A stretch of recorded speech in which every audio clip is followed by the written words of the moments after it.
तो हेलो बच्चों, आज हम पढ़ेंगे केटीजी और थर्मोडाइनमिक्स के बारे में। तो सबसे पहले बात करते हैं हम केटीजी की। तो केटीजी में आपको जो सबसे पहले कुछ फार्मूले याद रख देने हैं। तो सबसे पहला फार्मूला है, मतलब अगर आपने इस वीडियो को देख लिया और इसके जो सारे सवालों को कर लिया तो फिर मैं आपको गारंटी दे सकता हूँ कि आप जी मीन्स के 90% जे मीन्स और एडवांस के जो है 90% सवालों को कर जाओगे, मीन्स प्लस एडवांस। तो चलो शुरू करते हैं। सबसे पहले बात करते हैं कुछ ये जो फार्मूले है यार, इनको रट लो, बिल्कुल बिल्कुल ही यार इनको रट लो। तो सबसे पहला है एवरेज वेलोसिटी ऑफ गैस।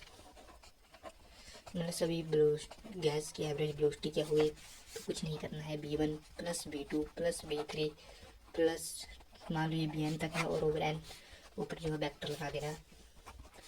इन सबको जोड़कर इस एवरेज वेलोसिटी को यार बिल्कुल ही मतलब याद कर लो, ये बहुत ज़्यादा ज़रूरी चीज़ है।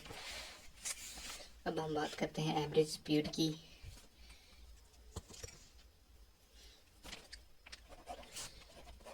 एवरेज स्पीड ये फार्मूले मतलब आपको बिल्कुल ही रट लो यार, इनको रट लो, ज़्यादा नहीं, ये सभी इतना टाइम नहीं है चक्कर में पड़ने का।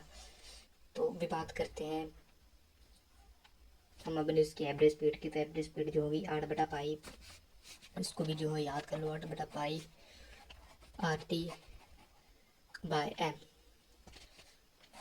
ये होगी, इसको भी बाय रट लो, ये बहुत ज़्यादा जरूरी है। बात करते हैं मोस्ट प्रोबेबल स्पीड की। मोस्ट प्रोबेबल मतलब जैसे कि एक डब्बा था, इसमें बहुत सारी गैसेस थी, अब इनकी अलग अलग कोई वेलोसिटी होगी, अलग अलग वेलोसिटी होगी या स्पीड होगी यार। अगर जैसे स्पीड में थोड़ी डायरेक्शन जुड़ जाए तो वो स्पीड प्लस डायरेक्शन ये जो होती है ये वेलोसिटी बन जाती है। स्पीड प्लस डायरेक्शन जो है वेलोसिटी बन जाती है। तो मतलब ये यहाँ भी जाएगी, कहीं यहाँ भी जाएगी, यहाँ भी जाएगी। तो मतलब जो बड़े लोगों ने ये देखा कि तो इसकी जो एवरेज है, एवरेज तो मतलब समझते हैं सबकी जोड़ेंगे, जैसे इसके 20 आगे, इसके 30 आगे, इसके 10 आगे, इसके 5 आगे, तो इन सबको जोड़ेगा, फिर इनके टोटल नंबर से डिवाइड करके इसकी तो हमें एवरेज पता लग गई।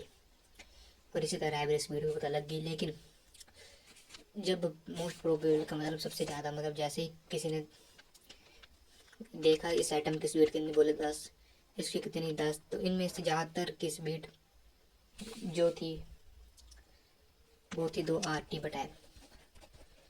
मतलब जैसे इससे किसकी एवरेज पूछी थी, इसने कहा 2 R, मतलब सबकी नहीं लेकिन ज़्यादातर लोगों की 2 RT/m थी। एक मतलब किसी एक से पूछे इसकी एवरेज मोस्ट तेरी वेलोसिटी कितनी, तो इसने कहा 2 RT/m। किसी की दो, इसकी कितनी 2 RT/m, मतलब ज़्यादातर लोगों की 2 RT/m थी। तो इसको भी आपके लिए बहुत ज़्यादा ज़रूरी है। अब बात करते हैं रूट मीन स्क्वायर की।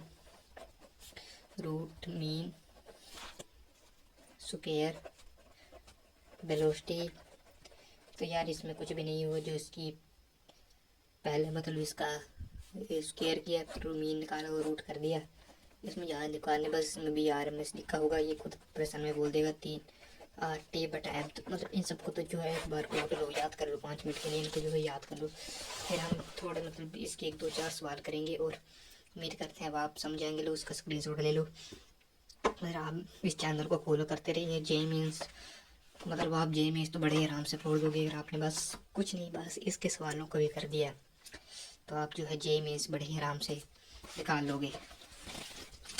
चलो बात करते हैं उस सवालों की। मान लो एक पार्टिकल है जिसकी वेलोसिटी थी 5 3 0 3 3 2 5 1 4 2। तो इसकी जो मेरे को आप एवरेज बता, तो एवरेज वेलोसिटी आपको पड़ी थी B1 plus B2 plus B3 dot n over n। तो चलो सबसे पहले यहाँ पर कितनी वेलोसिटी है, n मतलब कितने नंबर ऑफ वेलोसिटी है, n नंबर ऑफ वेलोसिटी। तो यहाँ पर थी 1 2 3 4 5 6 7 8 9 10। तो यहाँ पर टोटल वेलोसिटी है 10, और इन सबको जब जोड़ देंगे 5 + 3 + 0 + 3 + 3 + 2 + 5 + 1 + 4 + 2, तो अब इनको जो है जोड़ दोगे। अगर आपको जो है मैं एक एक चीज़ करके दिखाऊंगा, तो 5 में 3 जोड़ के तो वो 8 आ गया, 8 9 10 11 12 13 14, 8 9 10 11 12 13 14 15 16 17 18 19 20 21 22 23 24 25 26 27 28। तो ये आ गया 28/10। इसको जो 2.8 भी लिख सकते हैं। तो ये पहला क्वेश्चन नंबर 1 हो गया। अभी मैंने आपसे मान लीजिए प्रोबेबिलिटी ऑफ मोस्ट प्रोबेबल पूछ ली, तो मैंने आपको कहा था जो है इसको जो है रट लो। बेस्ट 2 RT बटा ये इसका मतलब होता है टेम्परेचर, एम होता है मोलर मास,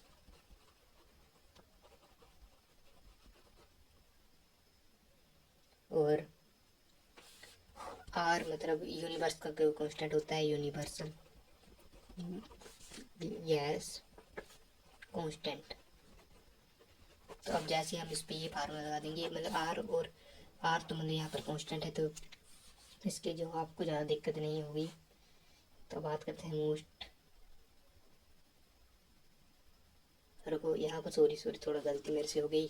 आपको मोस्ट प्रोबेबल नहीं BRMS बतानी है। तो BRMS आपका होता है 3RT बटा 3RT बटा, हम ये वैसे निकाल लेंगे, इसकी कोई बहुत ज़्यादा दिक्कत नहीं है। आपको होमवर्क है, आपको इसका जवाब एंड में देना है। तो चलो अब RMS की बात करते हैं।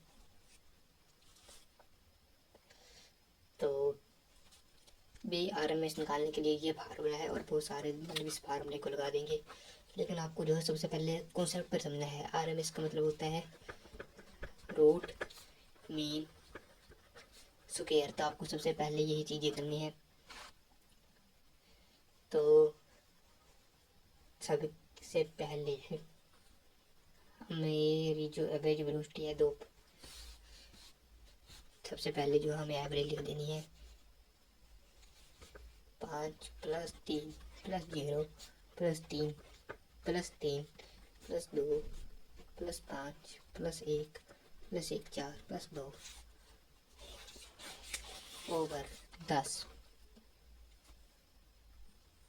ठीक है। अब सबसे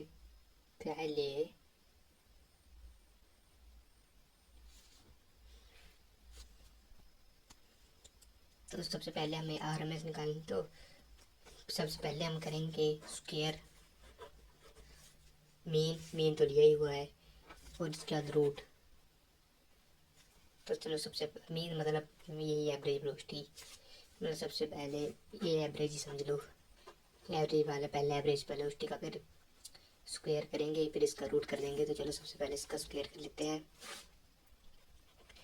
तो ये आ जाएगा 5 का स्क्वायर प्लस 3 का स्क्वायर प्लस 0 का स्क्वायर प्लस 3 का स्क्वायर प्लस 3 का स्क्वायर प्लस 2 का स्क्वायर प्लस 5 का स्क्वायर प्लस 1 का स्क्वायर प्लस 4 का स्क्वायर प्लस 2 का स्क्वायर ओवर 10। तो चलो अब आप में से बहुत सारे लोगों के मतलब ये डाउट हो गया कि हमने सबका स्क्वायर तो कर दिया, लेकिन 10 का स्क्वायर भी नहीं हुआ। तो यार ये वेलोसिटी है ना, रूट मीन स्क्वायर, ये वेलोसिटी की इधर बात हो रही है। तो 10 का थोड़ी स्क्वायर करेंगे, 10 तो n है, 10 देखो n है नंबर ऑफ वेलोसिटीज। तो फिर यहाँ पर इसकी मतलब बात हो रही है। तो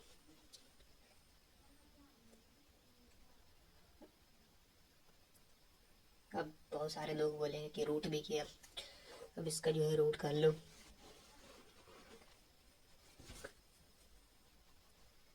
तो चलो इसका जो है हम रूट कर देते हैं। तो यहाँ पर 25 + 9 + 0 + 2 25 + 0 + 9 + 9 + 4 + 25 + 1 + 16 + 8 और इसका 10। चलो सब कहानी सबको जो है जोड़ना है। तो ये 3 बार 9 है, तो इसका आएगा सीधा 27 प्लस, रुको यार, मतलब इसको जो आप सीधा ही जोड़ दो यार, इसमें क्यों इतनी मेहनत करनी। तो 9 और 9 3 27 28 29 30 31 27 28 29 30 31 + 25 25 25 2 बार है, प्लस 1 प्लस 16 और 8 को कर दो 4 20 और 24। तो ये इन दोनों का कर दूँ तो ये आ जाएगा 4 5 55 प्लस 50 और 1 51 ओवर 10। तो ये आ जाएगा, तो ये आ जाएगा 5 6, तो ये आ जाएगा 106/10 रूट। थोड़ी गड़बड़ होगी। 25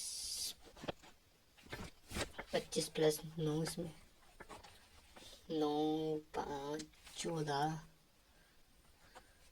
34 यार 25 प्लस 27 7 5 12 2 2 4 5 52 इसका आंसर आ गया। तो 52 पे 4 गई 56 में 57। यार एक देख लेना इसका जो है, इसको करेक्ट कर लेना कमेंट्स में।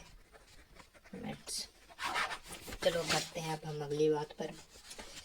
तो मान लीजिए हम ये ऑक्सीजन, मतलब ऑक्सीजन भी तो आपको गैस हो, तो ये गैस ही होती है।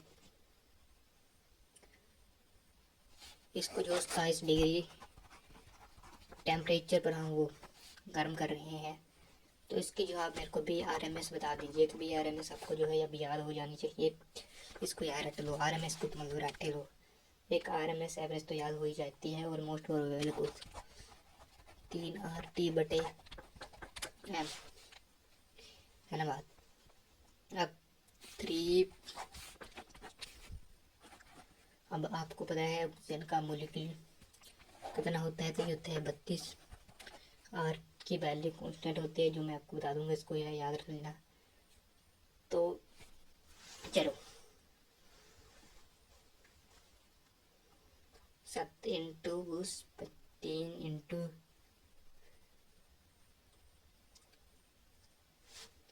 तो ये आ जाएगा 3 इंटू 25 इंटू 300 है ना बात।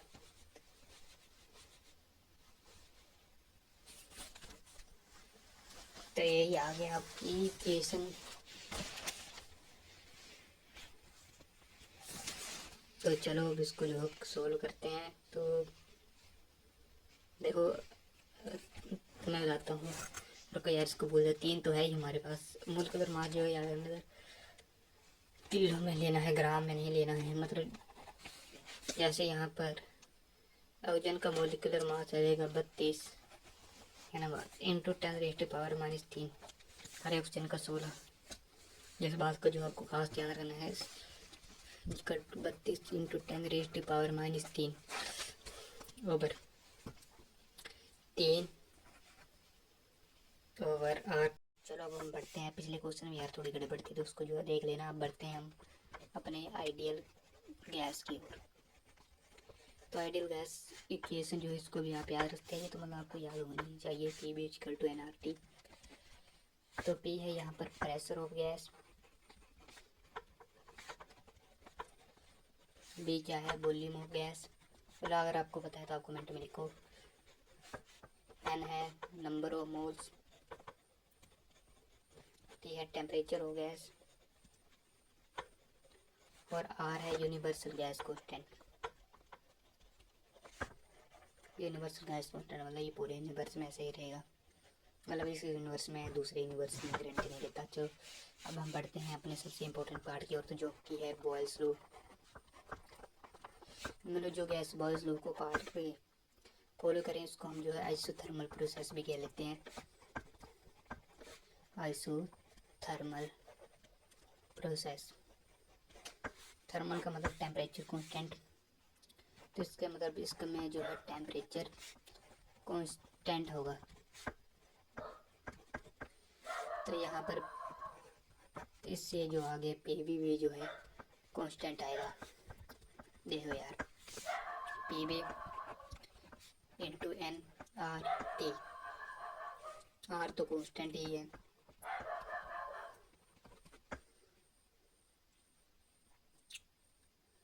अब आर कांस्टेंट है तो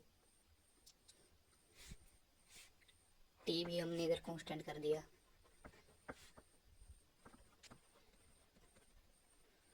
और नंबर ऑफ मोल्स भी तो कांस्टेंट ही रहेंगे।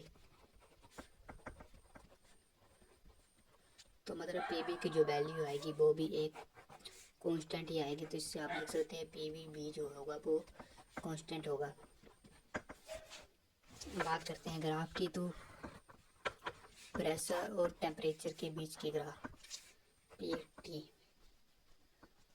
तो इसका जो ग्राफ है कुछ इस प्रकार से आएगा। तब ये कैसे आएगा, तो यार ये समझने के लिए आपको याद रखना होगा P B equal to N R T. P भी कांस्टेंट है तो फिर ये तो वॉल्यूम क्या प्रेशर और टेम्परेचर के बीच का जो रिश्ता हमें पता होना चाहिए। तो इन दोनों का होना जो है कांस्टेंट होगा। तो फिर क्या समझो, क्या समझा दो इसको यार याद कर लो। तो इसमें आपको जो है ये इम्पोर्टेंट प्रोसेस है, इसको जो है याद करें। बढ़ते हैं हम अपने लो की ओर। जो है अपना अगला लो है चार्ल्स लो। तो यहाँ पर ये आइसोबारिक प्रोसेस फॉलो करेगा। बार मतलब प्रेशर, इसका मतलब कांस्टेंट रहेगा। प्रेशर कांस्टेंट, ये हो गया हमारी आइसोबारिक प्रोसेस जिसका मतलब प्रेशर कांस्टेंट होगा। तो इसका जो है प्रेशर, तो आठ गैसिफिकेशन देखो P V equal to N R T. अब ये चीज़ कांस्टेंट है।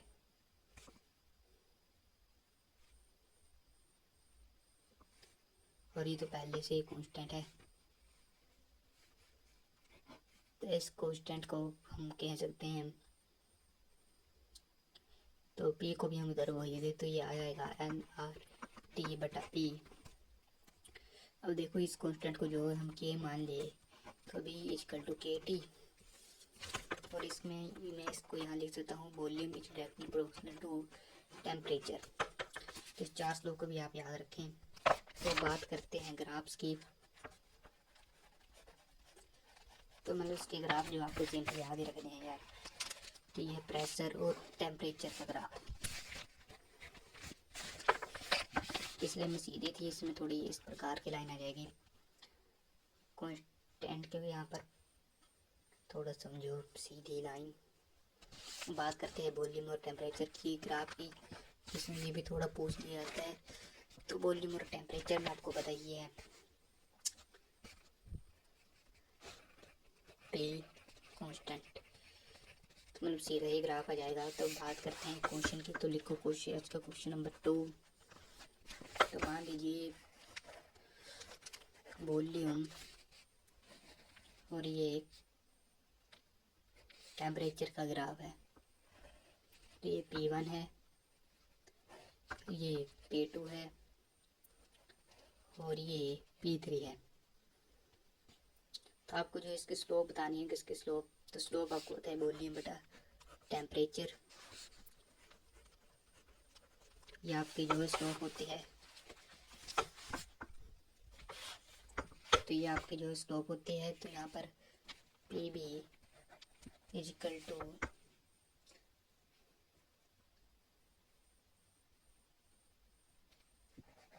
एन आर टी से वॉल्यूम कितना आएगा, तो वॉल्यूम आपका आ जाएगा एन आर टी बटा बी।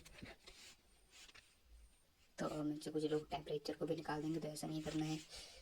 तो देखो एन आर टी बटे बी, तो टी और टी, तो यहाँ टी से टी कट गया और टी इधर पी भी था। हाँ तो इधर टी से यार फिर से समझिए, जैसे एन आर टी इधर पी आया, ये पी ऊपर चला गया ऊपर, तो ये आया एन आर टी बटा पी ओवर टी। तो टी से टी कट गया, तो स्लोप हमारे पास आ गई एन आर बटा पी। तो यार मतलब आप इसको यहाँ से समझ सकते हो, जैसे कि यहाँ थोड़ी ये वॉल्यूम की ज़्यादा करीब है तो फिर पर वॉल्यूम ज़्यादा होगी, टेम्परेचर कम होगी, तो मतलब इसका जो स्लोप होगा, तो इसका जो स्लोप होगा वो तो हाँ तो भी आपको दिख रहा होगा, तो इसका स्लोप कम होगा P3। तो यही बात है, मतलब इसका जब सबसे कम सबसे ज़्यादा है ना बात। और इसका स्लोप में थोड़ा मतलब अगर स्लोप बढ़ेगी घटेगी तो मतलब स्लोप घटेगी तो टेम्परेचर भी घटेगा। उम्मीद करते हैं आपको जो समझ आया होगा।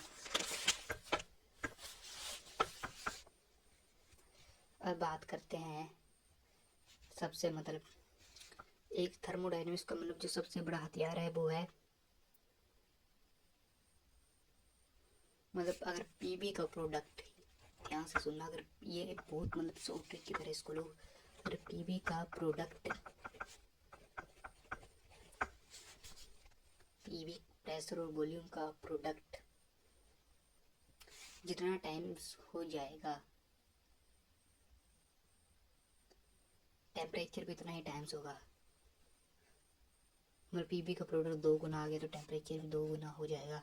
बस इसमें एन जो है कांस्टेंट होना चाहिए, इस बात को जो ध्यान रखना। ये मतलब खतरनाक हथियार जो है आपके पास होगा, इसका ध्यान मैं भयंकर इस्तेमाल करूँगा। चलो सबसे पहले प्रोसेस को ख़त्म कर लेते हैं। तो अगला लो है ये लुसेक्स लो।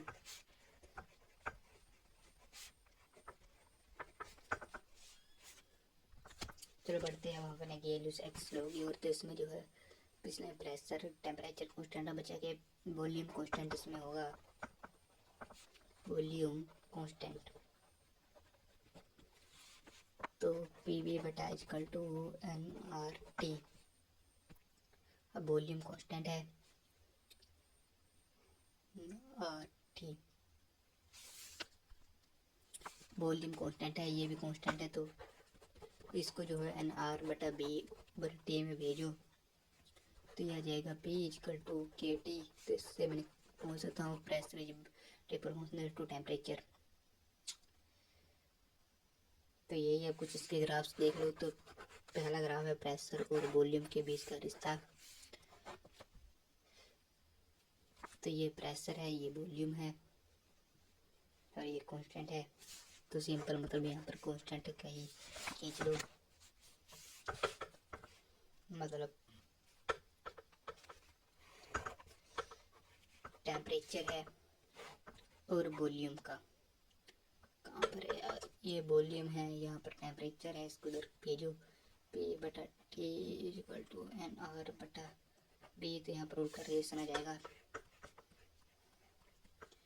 अब प्रेशर और टेम्परेचर का ही तो आपको पता ही है, इसकी जो ये तो यार बच्चे को पता है, इसकी जो सिंपल जो लाइन पाएगी तो ये थीटा होगा, और स्लोप जो होगी वो होगी tan theta equal to N R बटा बी, और ये जो है कांस्टेंट होगा।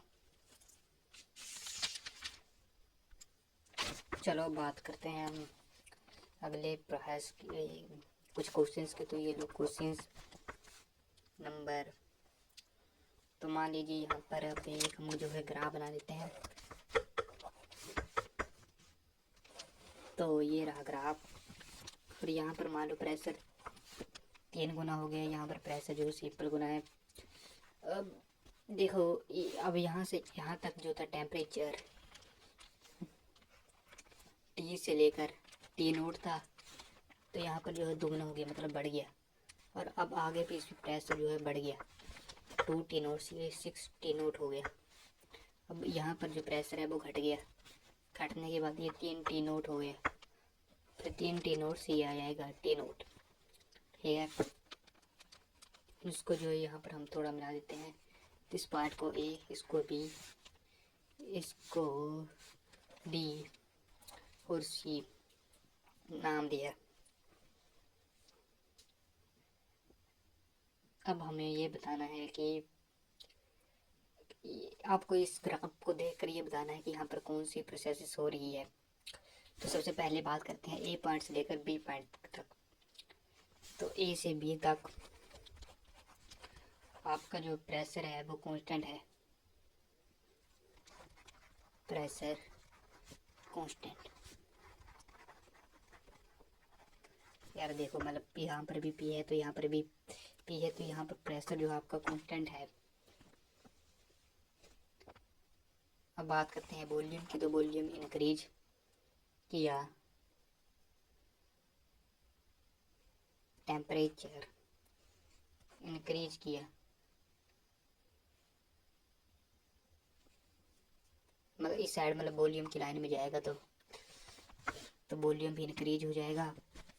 ऊपर आएगा तो वॉल्यूम कांस्टेंट हो जाएगा, वॉल्यूम की उल्टी तरफ जाएगा तो मतलब वॉल्यूम कांस्टेंट हो जाएगा, और नीचे तरफ जाएगा तो समझ लो वॉल्यूम फिर कांस्टेंट हो जाएगा। तो इस बात को मतलब आपको जो है विशेष ध्यान में रखना है। तो चलो अब करते हैं अब बी से सी। तो बी से सी प्रेशर तो कांस्टेंट नहीं है, पी से देखो 3 पी जा रहा है। तो देखो और बात करें वॉल्यूम की, तो इसमें जो वॉल्यूम है वो कांस्टेंट है, प्रेशर चेंज क्या रहा, टेम्परेचर इंक्रीज। अब बात करते हैं बी से सी, सी से डी। तो सी से डी वॉल्यूम डिक्रीज, टेम्परेचर भी डिक्रीज। तो ग्राम को ध्यान से देखना यार, टेम्परेचर भी डिक्रीज और प्रेशर कांस्टेंट।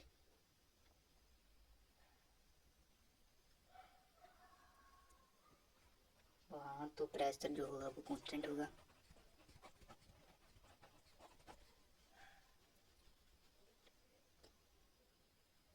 अब बात करते हैं डी से। तो प्रेशर जो है डिक्रीज,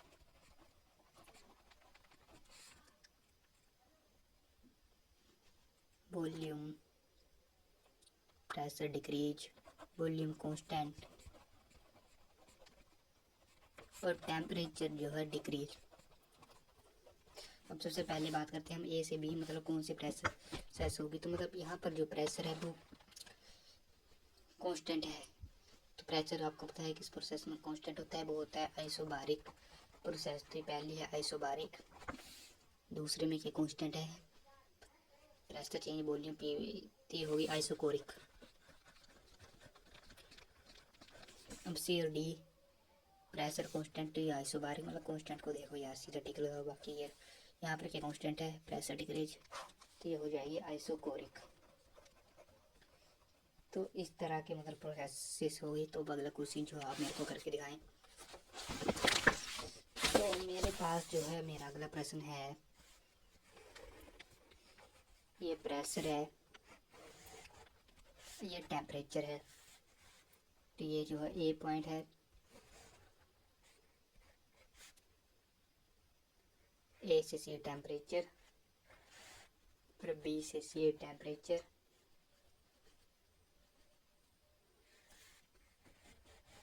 और आप फंस गए। तो यार इसका मतलब देखना जो है, सबसे पहले हम देखेंगे ए से बी। तो यहाँ पर प्रेशर जो है कांस्टेंट होगा,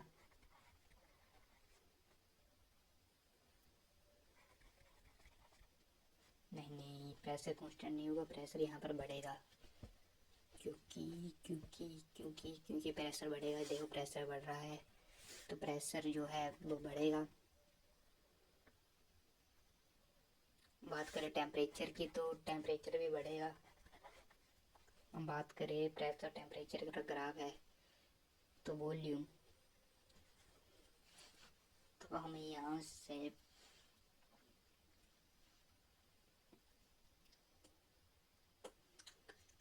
अब बात करें वॉल्यूम की, तो वॉल्यूम को होता है P B equal to N R T. तो बी होगा हमारे पास एन आर टी बटे बी। तो यार volume volume pressure temperature and volume, तो वॉल्यूम यहाँ पर जो कांस्टेंट हो जाएगा।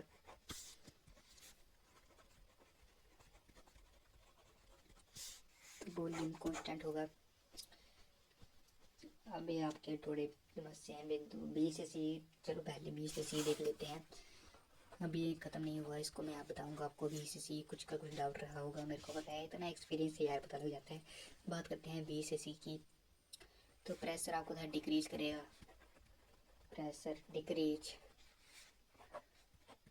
वॉल्यूम आपको पता है वॉल्यूम जो होगा वो इंक्रीज करेगा।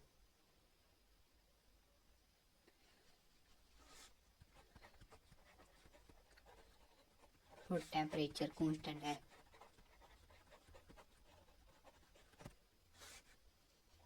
अब बात करते हैं सी से ए की ओर। तो टेम्परेचर डिक्रीज, प्रेशर डिक्रीज।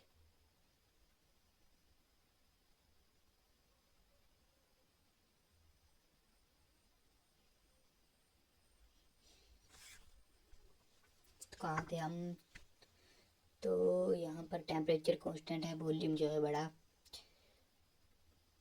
हाँ तो सी से ए, तो मतलब सी से ए, तो यहाँ पे जो टेम्परेचर डिक्रीज होगा और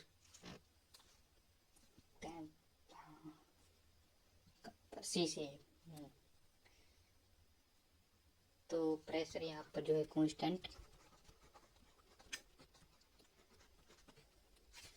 टेम्परेचर डिक्रीज। तो टेम्परेचर यहाँ पर डिक्रीज और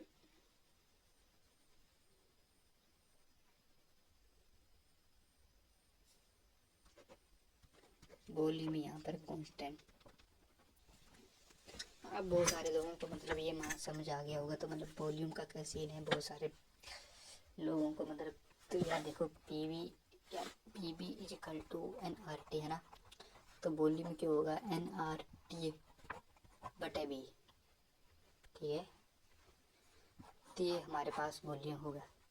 यार इसमें देख लो कहाँ पहले जैसे ए टू सी की बात, ये कहाँ ए टू बी की बात हुई। तो प्रेशर सो बढ़ रहा है ना, प्रेशर बढ़ रहा है, टेम्परेचर भी बढ़ रहा है, लेकिन वॉल्यूम कांस्टेंट है। प्रेशर मतलब प्रेशर के साथ टेम्परेचर बढ़ रहा है, तो मतलब P equal to P V equal to N R T. तो यहाँ से P V equal to N R T, तो पी आ जाएगा हमारे पास एन आर बटा बी टी। तो यहाँ से वॉल्यूम कांस्टेंट आ गया। चलो बात करते हैं हम अगले रिलेशन की, ए से सी। कहाँ से, हाँ तो बी से सी। तो यहाँ पर प्रेशर जो है घटा और वॉल्यूम टी जो है कांस्टेंट हुआ। मतलब प्रेशर यहाँ से घट गया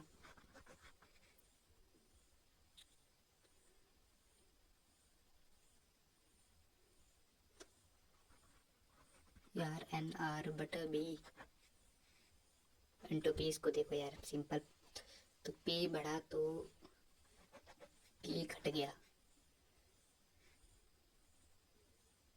तो मतलब ये बड़ा होगा। इसको मतलब हमको ऐसे देखना है। अगली बात करते हैं सी से ए की ओर।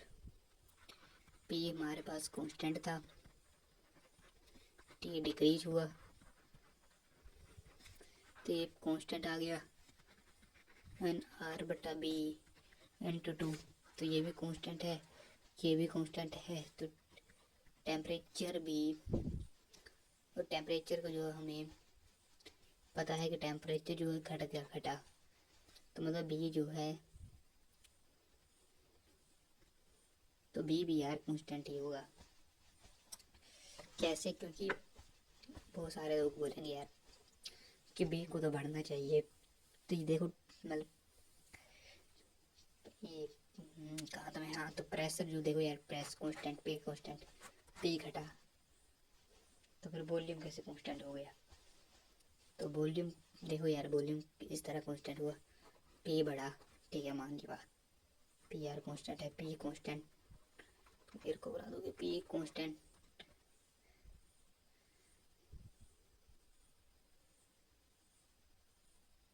तो मतलब ये जो टेम्परेचर है घटा, तो टेम्परेचर की वैल्यू भी तो यार एक कांस्टेंट ही आ जाएगी, तो इसमें मतलब बी भी तो एक कांस्टेंट ही होगा। तो इस तरह से मतलब आपको जो करना है, इस तरह से मतलब आपको एन आर बटा बी लगाकर थोड़ा दिमाग लगाना होगा इस प्रश्न में, बाकी नहीं यार बाकी हो जाएगा, मतलब बहुत ज़्यादा आसान है हम आपके साथ हैं। अब बात करते हैं कुछ मतलब और क्वेश्चंस की।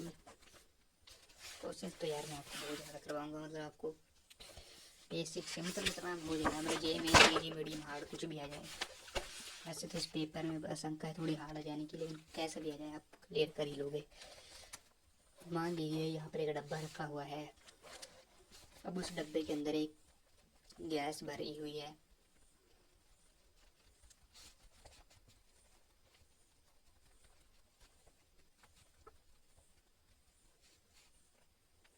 तो ये प्रेशर ऑफ गैस है।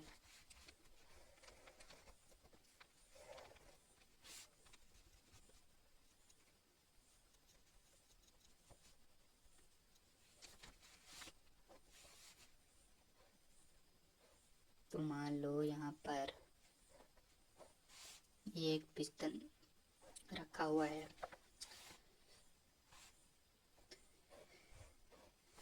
मतलब यहाँ पर प्रेशर हो गया सही है, पिस्टन यहाँ समझ लो, मतलब यहाँ ढक्कन कुछ रखा हुआ है, ये ढक्कन का हैंडल है, तो यहाँ पर हवा है, एटमॉस्फेरिक प्रेशर।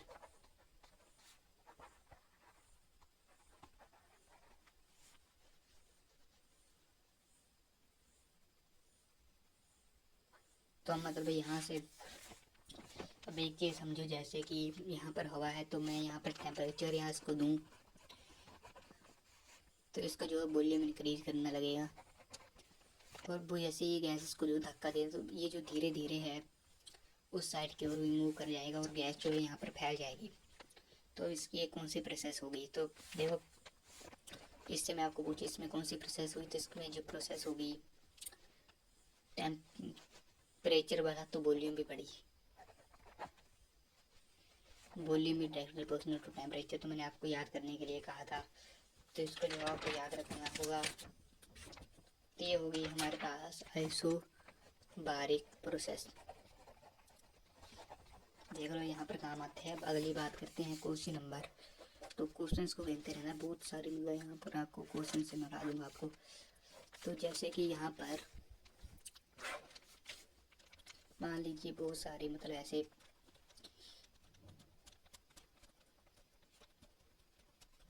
बहुत सारी मतलब यहाँ पर ऐसे गैस भरी हुई है,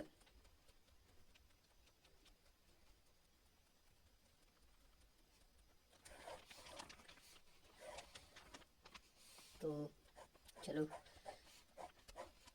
तो यहाँ पर मतलब ऐसे बहुत सारी गैस भरी हो रही है, तो ये इसका प्रेशर हो गया जी है, और ये ए है, इस डब्बे का नाम चलो ये दे दिया, और इस बार में इसकी ढक्कन की जगह यहाँ पर एक स्प्रिंग जोड़ दिया, तो थोड़ा मज़ा आएगा।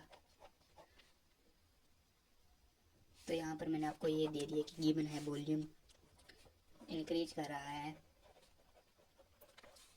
और नंबर ऑफ मोल्स जो है सेम है, तो बताओ क्या होगा।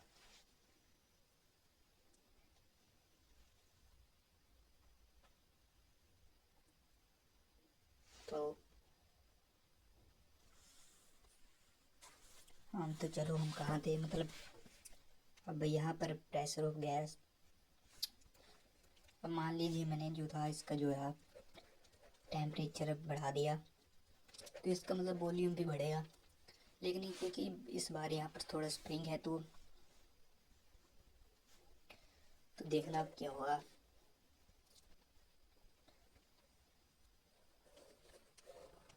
तो यहाँ पर मान लीजिए यहाँ पर प्रेशर, यहाँ पर प्रेशर हो गया जी है, जैसे मतलब ये बढ़ने लगेगी, इसका जो वॉल्यूम है थोड़ा इंक्रीज करने लगेगा, तो स्प्रिंग जो, तो देखो यहाँ पर स्प्रिंग इस पर जो है फोर्स लगाएगा। पहले ये बड़ा स्प्रिंग मतलब कंप्रेस हो जाएगा, जैसे यहाँ पर स्प्रिंग जो है कंप्रेस हो जाएगा। तो ये है कंप्रेस्ड स्प्रिंग, कंप्रेस्ड स्प्रिंग। तो यहाँ पर जैसे स्प्रिंग कंप्रेस होगा तो फिर यहाँ पर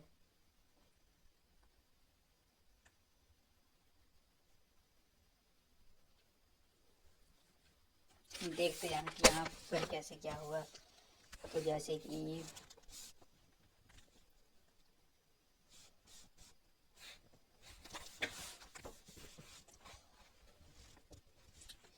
तो बना लेते हैं अपना सेटअप फिर से। तो जैसे कि यहाँ पर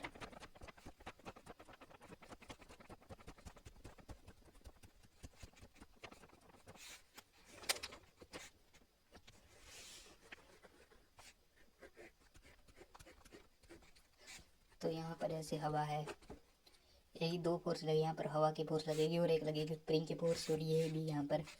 तो यहाँ पर ये मान लो कि यहाँ पर भी एक जो है स्प्रिंग है, तो दो स्प्रिंग है। तो यहाँ पर देखो दो फोर्स लगेंगी, एक तो मतलब जो गैस लगाएंगे pressure of gas A into, और यहाँ पर प्रेशर ऑफ एयर, और यहाँ पर स्प्रिंग के एक्स। स्प्रिंग तो पता है ना आपको, हुक्स लॉक से स्प्रिंग जो है क्या, तो इन सभी फोर्सेस को थोड़ा बैलेंस कर लो। तो ये है pressure of gas into A is equal to P naught A plus K X. तो यहाँ पर प्रेशर ऑफ गैस हमारे पास आएगा A plus K X over A. यार ये वेक्टर नहीं है, सॉरी, थोड़ा माफ कर देना। तो अब यहाँ से आ जाएगा pressure of gas P note plus K X over ए।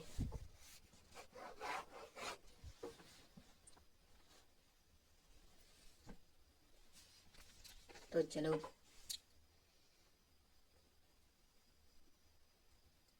ये तो हो गया।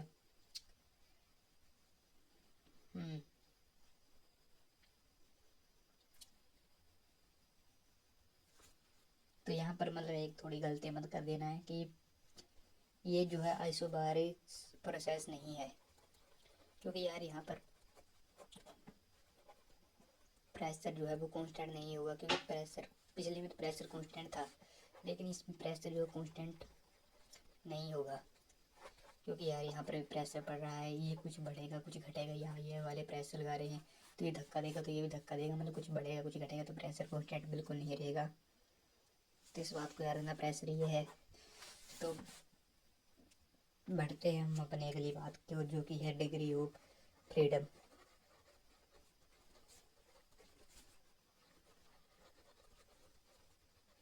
अब डिग्री ऑफ फ्रीडम ये क्या चीज़ है, तो ये भी मतलब बहुत ही ज़्यादा आसान है। मतलब सबसे पहले बात करते हैं मोनोएटॉमिक मास की, मतलब एक एटम। तो ये एक्स एक्सिस है, ये वाई एक्सिस है, तो ये एक्स वाई, ये चलिए जेड एक्सिस है, मतलब ये कितना ज़्यादा मूव कर सकती है। तो ये एक्स एक्सिस में जा सकती है, वाई में जा सकती है, जेड में जा सकती है। तो इसका जो ट्रांसलेशन मोशन आप जानते हैं एक्स एक्सिस वाई एक्सिस में, तो इसका जो ट्रांसलेशन मोशन होगा वो 3 होगा, रोटेशन मोशन इसका 0 होगा। यार ये घूमेगी कैसे, रोटेशन मोशन 0 होगा। अब बात करते हैं डायटोमिक की।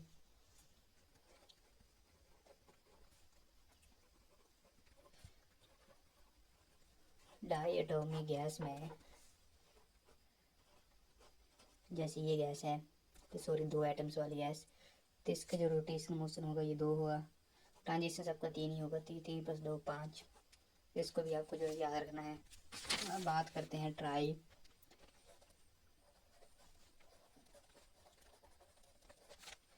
एटॉमिक गैस की।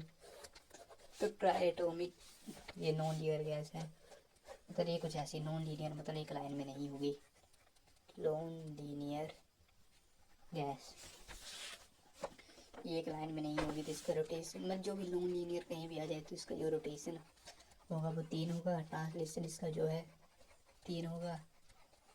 तो इसका जो डिग्री ऑफ फ्रीडम है इसकी जो डिग्री ऑफ फ्रीडम ये 6 हो गई, है ना आसान। तो अब बढ़ते हैं हम अपने अगले कार्यक्रम की ओर, जो कि है सबसे ज़्यादा इम्पोर्टेंट, जो कि है मैक्स बेल का इक्वे पार्टीशन लॉ।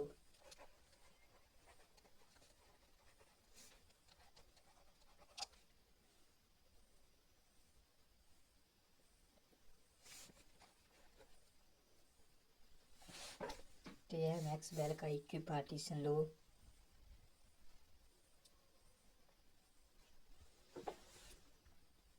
ये भी मतलब बहुत सिंपल सा मतलब लॉ है। तो किसी भी मतलब मॉलिक्यूल की जो एनर्जी होगी वो आप KT होगी। तो सिंपल से यार इसको याद रखना, आप KT एक की है, ये एक मॉलिक्यूल की है, तो एन मॉलिक्यूल्स की हो जाएगी एन हाफ KT। और डिग्री ऑफ इंटू इनकी डिग्री ऑफ फ्रीडम मतलब कितना घूम सकते हैं ये भी तो आ जाएगा, तो N into N two KT, है ना बात। तो चलो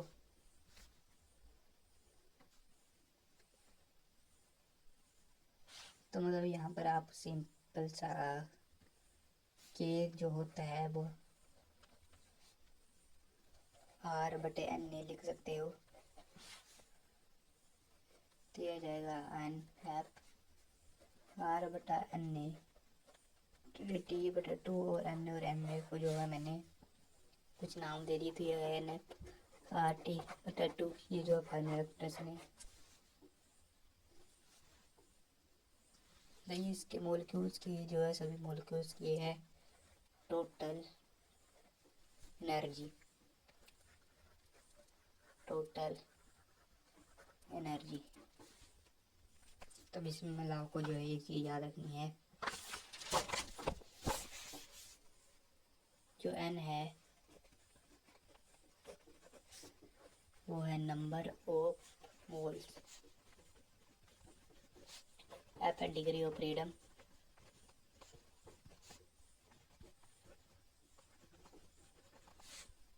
हमारे पास R है यूनिवर्सल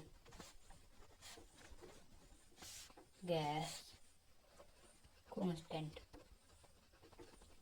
और T है हमारे पास टेम्परेचर।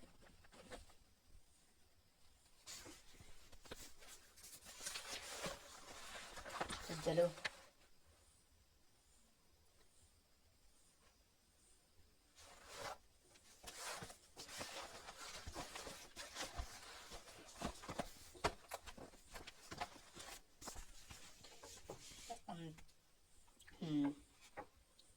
तो ये आपके पास एनर्जी आ गई, ये टोटल एनर्जी, काइनेटिक एनर्जी, तेज एनर्जी, इसको काइनेटिक एनर्जी या फिर टोटल इंटरनल एनर्जी यू से इसको जो है डिनोट किया जाता है।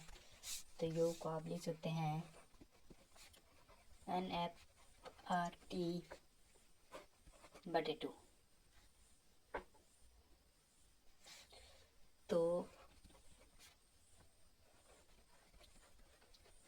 तो यहाँ से जो यू इंटरनल एनर्जी जो टेम्परेचर के डायरेक्टली प्रोपोर्शनल होगी, यार ये समझ में आता है, मतलब जितने आप टेम्परेचर बढ़ाएंगे उसमें एनर्जी उतनी ही ज़्यादा आ जाएगी, टेम्परेचर बढ़ा तो इंटरनल एनर्जी भी बढ़ जाएगी। अब बात करते हैं, मान लो एनर्जी में कुछ चेंज इन इंटरनल एनर्जी की, तो इसमें कुछ नहीं होगा, बस टेम्परेचर भी, जैसे टेम्परेचर बदलेगा तो ये मतलब ये NF/T, ये तो मतलब कॉन्स्टेंट ही मान लो इसको, ये कांस्टेंट चीज़ है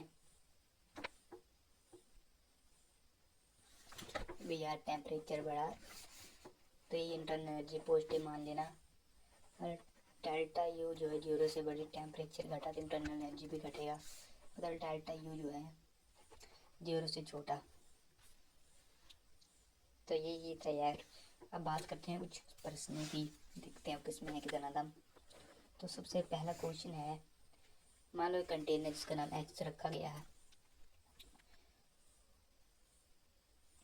तो इसका जो इसमें का वॉल्यूम जो है बी,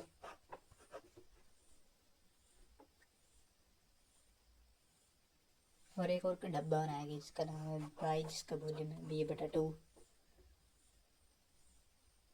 और मान लो मैंने इसको एक किसी ट्यूब से जो है कनेक्ट कर दिया, इन दोनों के मतलब यहाँ पर गैस सेम है।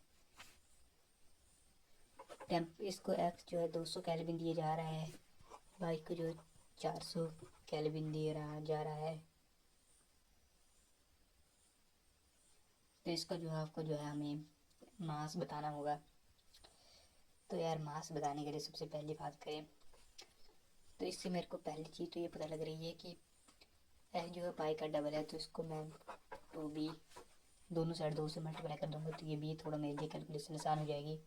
तो वॉल्यूम इसका 2 वॉल्यूम b, टेम्परेचर इसका 200 है तो इसका 400 है, प्रेशर ही है, और मास जो है दोनों का अलग अलग होगा। चलो आइडियल गैसिफिकेशन लगाते हैं। तो आइडियल गैसिफिकेशन बाई के लिए, तो बाई के लिए इक्वेशन आ जाएगा P V equal to nRT। तो P V equal to nRT है ना, तो P V equal to nRT, तो फिर इसमें से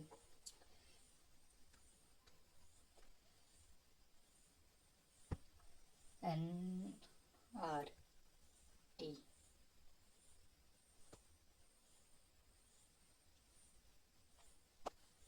चलो इसको जो बाद में देखेंगे, ये क्वेश्चन जो है इन क्वेश्चन को अभी हम नहीं चढ़ेंगे, इनको जो हम बाद में चढ़ेंगे। तो इसको जो है मैं यहाँ पर पोज करता हूँ। चलो बात करते हैं हम अपनी अगली बात पर। तो फिर तो मान लीजिए एट टेम्परेचर टी पर जो है किसी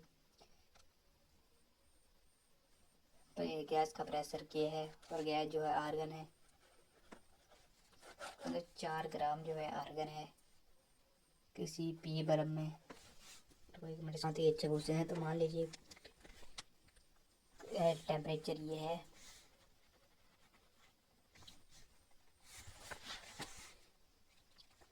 और ये केल्विन है, मतलब प्रेशर है 4 ग्राम, मतलब इसमें आर्गन है।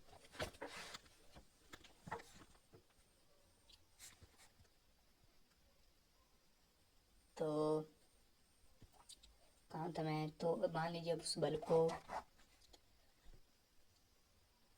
किसी हाई टेम्परेचर 50 केल्विन के किसी हाई टेम्परेचर में हमने डाल दिया,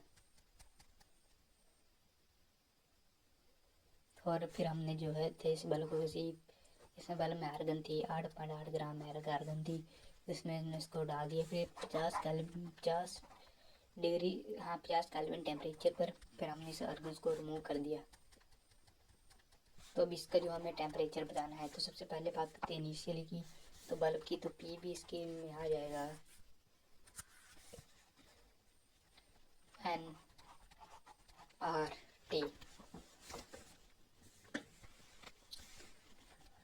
पी भी आ जाएगा हमारे पास, एन आ जाएगा नंबर ऑफ मोल्स। तो नंबर ऑफ मोल्स यहाँ पर कितने हैं, तो मास ओवर मोलर मास, तो इसका दिए रखा है 4 और 40।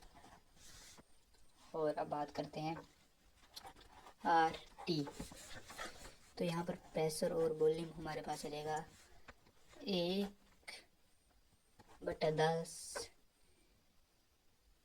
Into are T. अब जैसे मतलब आपको ज़्यादा पसंद नहीं लगने लगे तो उसमें दिमाग इसको केस नंबर 1 मान लिया करो। अब बात करते हैं अगले की, जैसे 0.8 ये अब इसको जो है इसमें हटा दिया गया, तो क्या हो जाएगा हमारे पास, तो P V equal to argon को रिमूव कर देने के बाद 3.2 कैसे आ गया, क्योंकि आर्गन 0.4 थी और इसका पूरे का 4 ग्राम, तब 0.4 तो हमने हटा दिए, 0.4 तो हमने हटा दिया। तो इसमें से इसको जो है माइनस कर देंगे, तो इसमें जैसे इसको माइनस कर दिया तो ये 3 पॉइंट, तो इसको जो है माइनस कर दो तो 0.01 0.4 10 4 6 3.6, तो 3.6 ओ यार आर्गन तुम क्या कर रही हो, 0.8 है सॉरी। तो ये आ जाएगा हमारे पास बीच का टो 3.2 बटे 40 और टेम्परेचर में थोड़ा ध्यान से देना,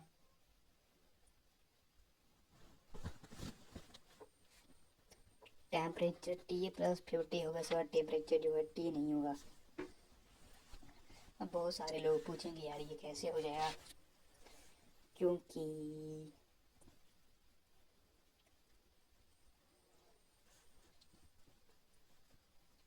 यार क्वेश्चन में देखो 4 पॉइंट मतलब बल्ब को जो थे हमने किसी टेम्परेचर में बताया था 50 केल्विन, ये तो मतलब फिक्स है यार, टेम्परेचर T+50 ही होगा। अब कैसे होगा, क्योंकि देखो समझो जैसे कि हम इसमें हमने बल्ब, इसका टेम्परेचर हमें नहीं पता था, है ना बात। तो पहले तो हमने जो था सिंपल मतलब बल्ब में जो थे इसमें बल्ब में जो आर्गन थे इसका निकाल दिया था।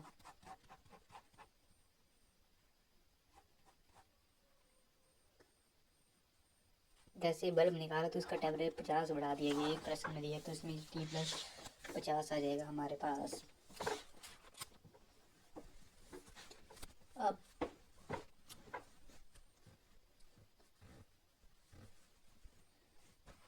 चार बटा 40 R T= 3/2 40 R T+50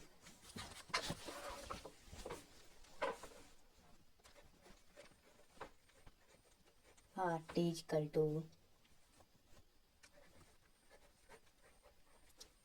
are T+50 है ना बात।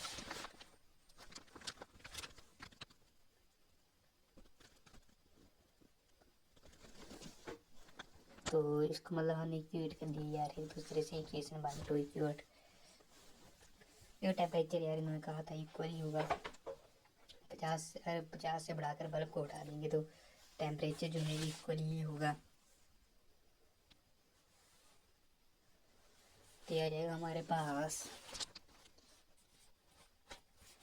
1/10 RT × 3.2 over 40 RT+50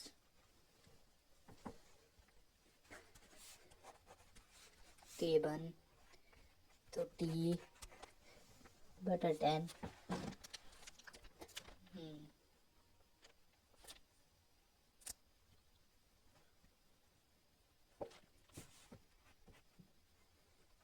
3.2/40, तो इस 3.2 को इधर भेज दो, 3.2/40 तो इसको आएगा T40/32 = T+50।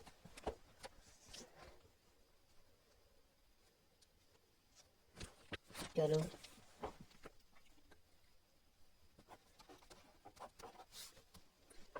ये 10T/8 = T+50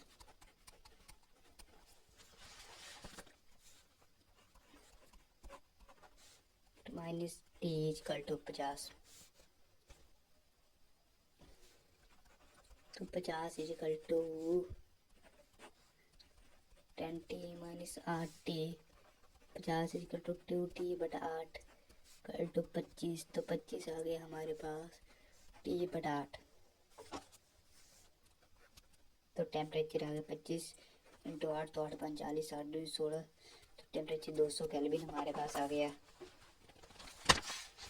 मतलब आप जो इसको बहुत ही अच्छा प्रश्न था, आप कहो तो जो है इसको जो है एक बार फिर से मैं जो है रिपीट कर देता हूँ। तो देखो यार, इस पैसे में कुछ भी नहीं था। सबसे पहले तो हमने इसमें सिंपल से मतलब इक्वेशन लगाई, P V equal to N R T. तो पी वी जो थी 4/40 दी गई थी।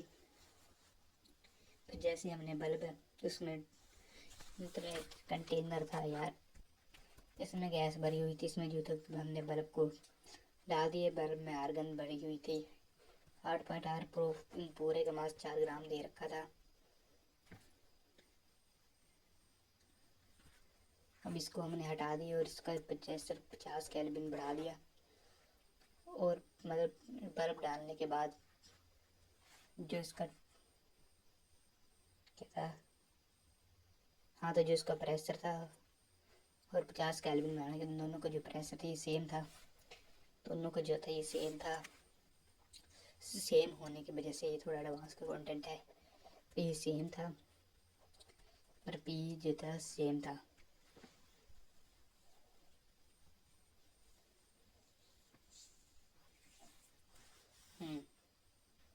तो दोनों को जो हमने क्रिएट किया, दोनों के पहले नंबर ऑफ मोल्स निकाले, P V equal to N R T. दोनों के पी वी को जो हमने क्रिएट करी और इससे हमने जो था इसकी इक्वेशन को जो है निकाल लिया। तो उम्मीद करते हैं यार समझे होगे, इतनी जब बड़ी बात नहीं थी। अब बात करते हैं जो प्रश्न हमने छोड़ा था, जिसको हमने पोस्ट किया, तो उसको भी कर देते हैं। वैसे तो उसको बाद में करवाने का प्लान था। मान लीजिए कंटेनर एक्स है और लो कंटेनर इसका बाय है, इसका वॉल्यूम 2 भी है और इसका वॉल्यूम भी है। इसका प्रेशर 200 है तो इसका 400 है। अब जो इसका जो है मास बताओ, तो ये हो जाता है पी बी। बाय की बात करते हैं तो एन आर टी, तो यह है mass over molar mass into R T. तो मास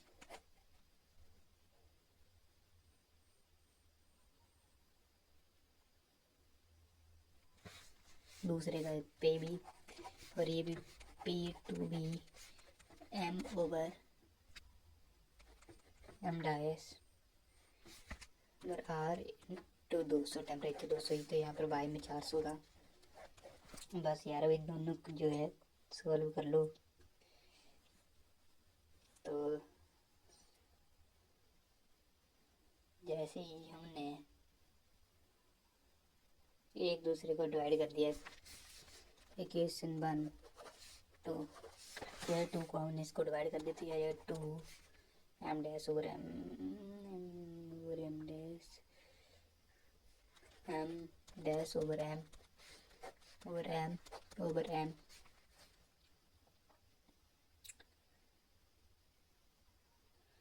इंटू 1/2।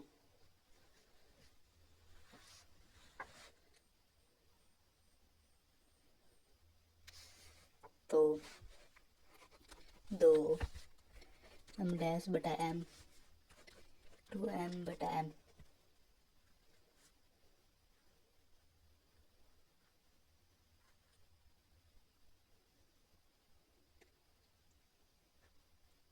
कहाँ, तो इंटू, रुको यार थोड़ी गड़बड़ हो गई। तो दूसरे को पहले से किए थे तो एक बताइए 2 आ जाएगी यहाँ पर। तो यहाँ पर ये इसका उल्टा होगा, इन्वर्स आ जाएगा। खुद करके देख लो यार, इतना तो कर ही लोगे। जी का भी पता नहीं आ रहा है। M into M dash into 1/2। तो M dash is equal to m/4। तो ये इसकी जो सोल्यूशन होगी। अब बढ़ते हैं हम अपने अगले टॉपिक की ओर, जो कि है वर्क डन ऑफ गैस। मतलब ये जो गैस है कितना काम ये कर सकती है। तो वर्क डन आपको बताया फोर्स इंटू डिस्प्लेसमेंट होता है। तो सबसे पहली बात करते हैं, मान लीजिए ये एक डब्बा है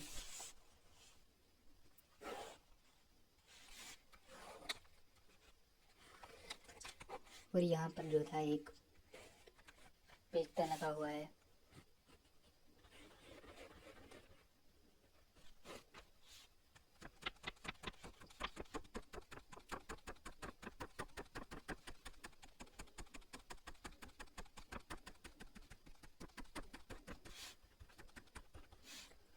और ये प्रेशर ऑफ गैस ए है।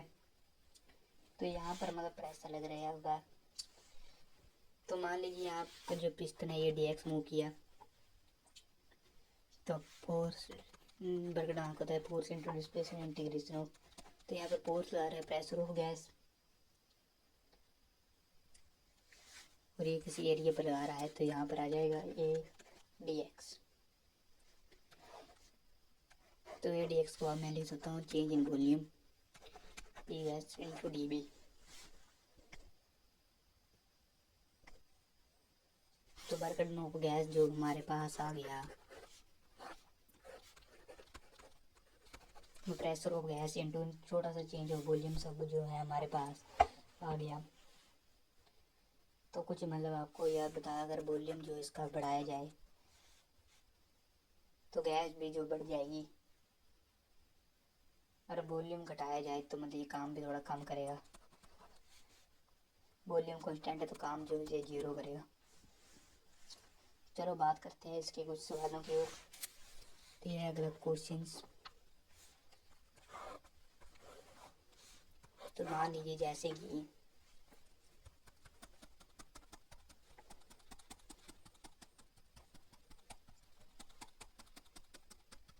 तो यहाँ पर जैसे कि यहाँ पर कुछ गैस भरी हुई है, मान लीजिए